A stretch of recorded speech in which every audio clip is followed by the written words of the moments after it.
All right guys, so taking you through a shoulder dumbbell lateral raise here. So I want to show it with the bench because of some of the setup techniques. So I like to kind of put my butt against this. That way I keep my body in a fixed position. A lot of times as we're going through the movement, our body will shift and sway a little bit. So we want to help eliminate that as much as possible. So a useful tool is having a bench or something that you could kind of push up against to create that movement.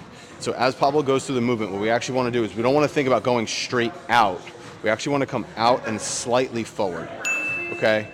So as he comes through, if you're standing on the side of him, the dumbbells aren't going to hit me as I'm standing right next to him. He's actually going to miss me by just a couple inches, bringing it slightly forward, help target that medial delt a little bit more, so that middle like cap part of our shoulder, okay?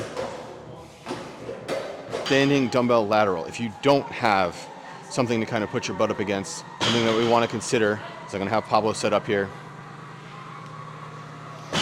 is I want him to kind of have slightly forward position. Okay, so this is going to kind of just bending at the hips just an inch or two to kind of bring him into almost like a falling forward position. So this is going to help us counterbalance our action weight here. So as he comes out and back, he's not going to feel like he's falling backwards. It's going to give him a decent amount of balance, especially as the load gets a little bit heavier. Again, we're going to keep that arm path slightly forward. So if he was going straight out to the side, which is less than optimal, we don't want to have that slight forward lean. This will actually help him get a little bit more out of the range of motion too at the bottom, because he'll get kind of his hips out of the way. So that way he's not jamming them against his legs and beating up his like upper thigh